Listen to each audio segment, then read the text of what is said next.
आज हम आपको वो खबर दिखाएंगे जिसकी पूरे भारत के हर घर में, हर परिवार में चर्चा हो रही है। ये खबर किसी नेता के बारे में नहीं है, किसी राजनीतिक पार्टी के बारे में नहीं है। ये खबर किसी पार्टी में हुई बगावत के बारे में नहीं है, विधायकों के बारे में नहीं है, सांसद के बारे में नहीं है, ना ही सरकार गिरी है, ना ही कहीं नई सरकार बनी है। ये खबर है प्रयागराज में एक पति और पत्नी के बारे में।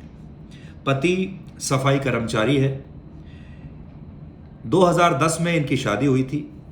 2010 में शादी के बाद सफाई कर्मचारी पति ने लोन लेकर और तमाम साधनों का उपयोग करके अपनी पत्नी को पढ़ाया और पत्नी पढ़ लिख कर एक दिन एसडीएम बन गई। एसडीएम बनने के बाद पत्नी का एक और सरकारी अधिकारी के साथ एक संबंध हो गया और जो एसडीएम पत्नी है उसे अपना सफाई कर्मचारी पति अब अच्छा नहीं लगता। वो उससे अलग होना चाहती है और दोनों के बीच में झगड़ा शुरू हो गया। अब इसके बाद पूरे देश में यह खबर सोशल मीडिया पर वायरल हो गई। इतनी वायरल हो गई कि अब इसके ऊपर गाने भी बन रहे हैं, रील्स बन रहे हैं, वीडियोस बन रहे हैं और देश भर में इसकी चर्चा हो रही है कि एक पत्नी ने जो एसडीएम बन गई उसने अपने पति के एहसानों को भुला दिया और अब वो अपने पति से अलग होना चाहती है, यानी पत्नी बदल गई। अब इसके बाद हुआ क्या? देश भर में बहुत सारे ऐसे लोग हैं, ऐसे पति हैं जो शादी के बाद अपनी पत्नियों को पढ़ा रहे हैं, जो शादी के बाद जिनकी पत्नियां कॉलेज में जा रही हैं या सरकारी नौकरियों के लिए कहीं तैयारी कर रही हैं, कोचिंग ले रही हैं। अब एक नई लहर ये आ गई कि बेटी तो पढ़ाओ लेकिन बीवी को मत पढ़ाओ। और लोगों को लगा कि सारी जो महिलाएं हैं वो ऐसे ही करती हैं, एक दिन वो पढ़ लिख कर बड़ी सरकारी अधिकारी बन जाएंगी और उसके बाद अपने पति को छोड़ देंगी। इसका एक बहुत बड़ा समाज पर असर पड़ा और आज हम आपको ये भी बताएंगे कि अलग अलग शहरों में कैसे लोगों की सोच इसको लेकर बदलती जा रही है और लोगों ने इस पत्नी को, इस महिला को एक खलनायिका के तौर पर, एक विलेन बनाकर रख दिया है। हो सकता है यहां पर किसकी गलती है किसकी नहीं, ये तो आज हम आपको बताएंगे ही।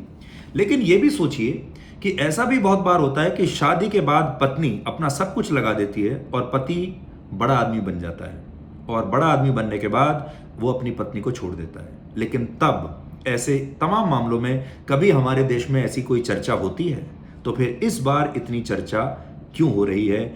आज ये एक बहुत बड़ा सामाजिक विषय है जिसके बारे में आपको जरूर हमारा आज का विश्लेषण देखना चाहिए। इसके बाद आपको बताएंगे खालिस्तानियों के इलाज के बारे में, क्योंकि खालिस्तानियों ने अमेरिका में सैन फ्रांसिस्को में जो इंडियन कॉन्सुलेट था उस पर एक बार फिर से हमला किया है। इसके अलावा जो कनाडा में खालिस्तानी हैं उन्होंने भी कनाडा में भारतीय उच्चायोग में जो हमारे डिप्लोमेट्स हैं उनकी तस्वीरें और उनके नामों के पोस्टर्स लगा दिए हैं और कहा है कि अभी थोड़े दिन पहले उनका एक खालिस्तानी नेता या आतंकवादी आप कह सकते हैं, हरदीप सिंह निज्जर, जिसकी हत्या हुई थी, अब वो भारत के डिप्लोमेट्स को निज्जर के हत्यारे के तौर पर वहां पर प्रोजेक्ट कर रहे हैं, उनकी फोटो लगा रहे हैं और उनकी जान को उन्होंने खतरे में डाल दिया है। आज हम बताएंगे कि इन खालिस्तानियों का असली इलाज क्या है, इनके साथ क्या करना चाहिए। और आखिर में चुनाव से पहले बीजेपी ने 4 राज्यों में अपनी टीम के कप्तानों को बदल दिया है। तो बीजेपी के नए कप्तानों से आपका परिचय करवाएंगे, किन किन राज्यों में बीजेपी ने अपने कप्तानों को बदला है, यानी प्रदेश अध्यक्षों को बदला है, और क्या इसके बाद नरेंद्र मोदी, प्रधानमंत्री मोदी की कैबिनेट में भी कुछ बदलाव देखने को मिलेंगे, एक कैबिनेट रीशफल होगा, क्या कुछ और कैबिनेट मंत्रियों को भी संगठन में लाया जाएगा ताकि बीजेपी की टीम मजबूत हो सके। इस पर आज बात करेंगे 9 बजे ब्लैक एंड व्हाइट में आज तक पर।